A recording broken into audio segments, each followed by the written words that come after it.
our battle isn't just against the EU.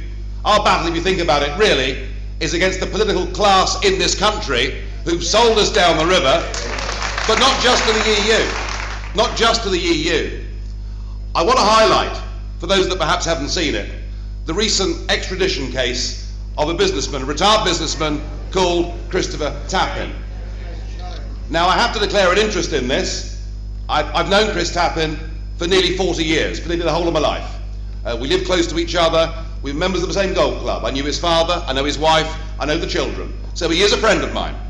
And I do very much take the view that a businessman, successful businessman, living in a big detached house, whose children have left home and are doing well, I take the view that a businessman in that position would not have risked everything on a transaction that stood to make him the handsome sum of $500.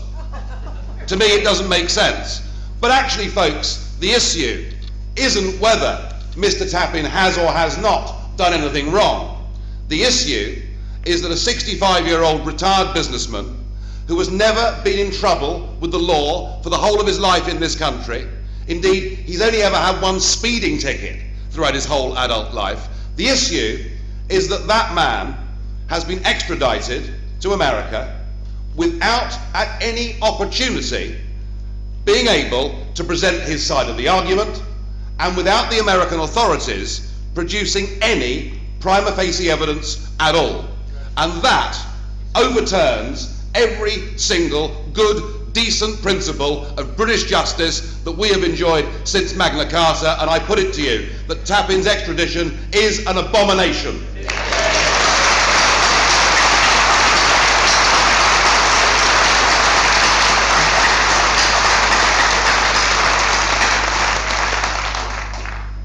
I'm also concerned about the judicial system that he's going to.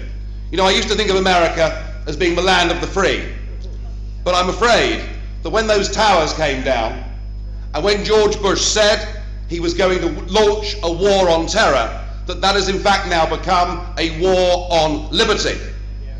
And the plea bargaining system in America is such that you're put into prisons that are gang-ridden, that are violent, that are brutal, and certainly no way that we would ever consider putting people in prison. You're put in those conditions, and you're faced with a choice under a plea bargaining system.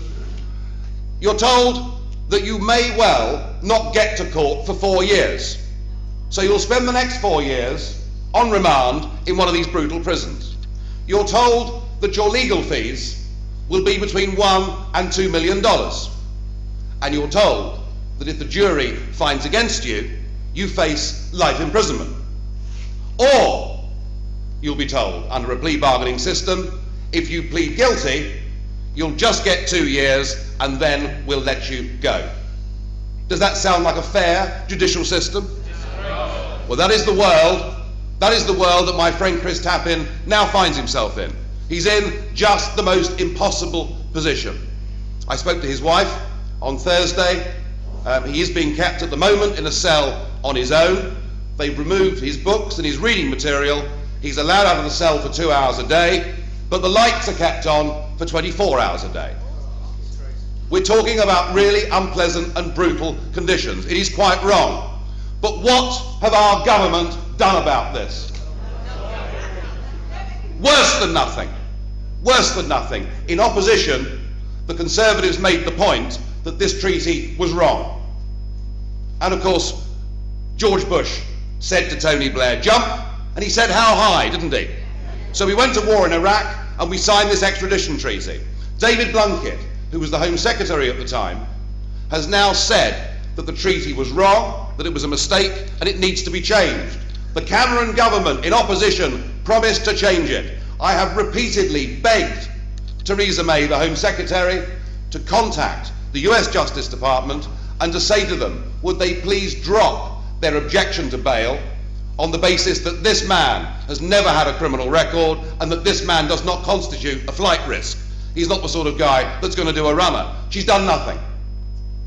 And when the Prime Minister was questioned in PMQs 2 weeks ago, he gave the most utterly disingenuous answer. He said, you must remember that in Mr. Tappin's case, he was heard at a magistrate's court and at the High Court. Yes, Prime Minister, but without any prima facie evidence of any kind being put forward. And so Cameron giving the impression that this has been through fair process, frankly, I think is a disgrace. But the all-time low on this was when William Hague was interviewed on this question. It was at the end of an interview about Syria, and he was asked on the day the extradition took place, what about Mr. Tappin's case? And Hague said, I'm too busy for that, and he turned his back and he walked away.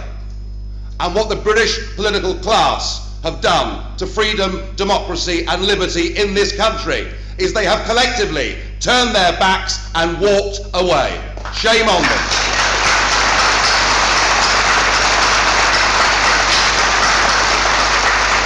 So I am today launching an e-petition on the Downing Street website, and I'll ask you all please to sign that petition, to get your friends to sign that petition. Cameron goes to Washington on the 13th of March to meet Obama, and we're demanding that the Prime Minister raises this issue in 2 weeks' time and that we renegotiate this treaty so that evidence of some kind must be put before a British judge. And I hope, UKIP, that you will help me and support me in this campaign.